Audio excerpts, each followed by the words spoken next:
the Phoenix Suns, 7-3 in their last 10. The other one is the LA Clippers, who came within a whisker of having Tyronn Lue coach the Western Conference in the All-Star game.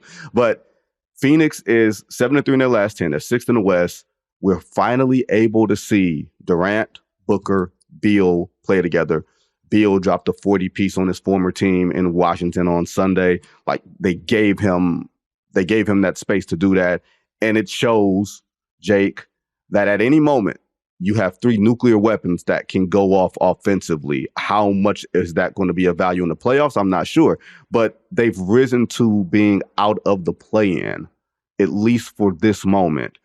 Is this sustainable? Do you believe in it? Or do you believe, Jake, that from whatever intel that you have, that they're looking to shore up some of those looser ends around Booker, Beal, and Durant?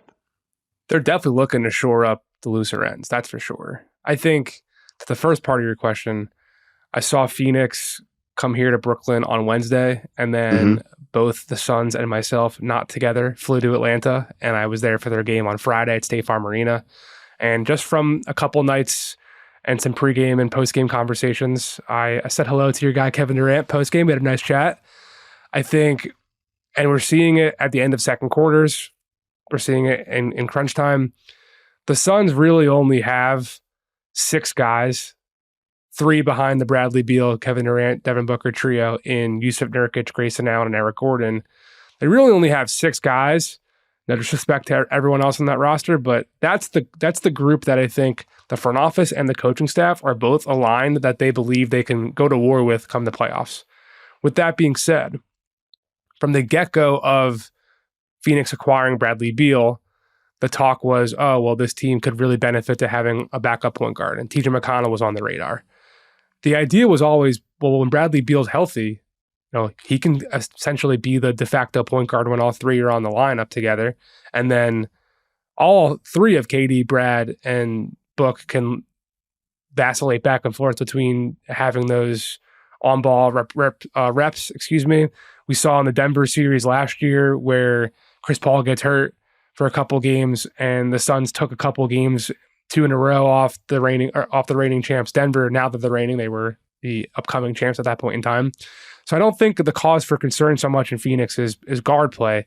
To me, what I've been told from various people is that they're looking for like a big wing who could really help them fortify those smaller units, where Kevin Durant is doing everything he can as a small ball 5 in those lineups. Go back and watch that Kings game where they overcame a 16-point deficit, whatever it was. He was guarding Sabonis. He was switching out onto Malik Monk, switching out into Aaron Fox. He was doing it in Atlanta with going back and forth between Onyeka and Jalen Johnson, and then switching on to Trey and switching on to DeJounte. Like, they would love to have another beefy wing. And the guy that's clearly at the top of their list is Miles Bridges. I'm not so certain that he's going to be able to be acquired by them, being that the Suns only have 2 second-round picks. I mean, they have 4 second-round picks to trade, but it seems like they're really only putting out 2 second-round picks right now to get something done. So we'll see if there's ever real, closing of the gap to be done there between Phoenix and Charlotte. But to wrap this up, yeah, I think they're clearly looking, and they're clearly looking for players who fit that type of mold. I've been told they like Jayshawn Tate out of Houston. I've been told they like Royce O'Neal out of Brooklyn. Like those types of 3-4 hybrid guys who definitely bring shooting. I mean, Jayshawn Tate's not the same shooter as those other guys, but shooting will be important, and the defensive versatility will be important as well.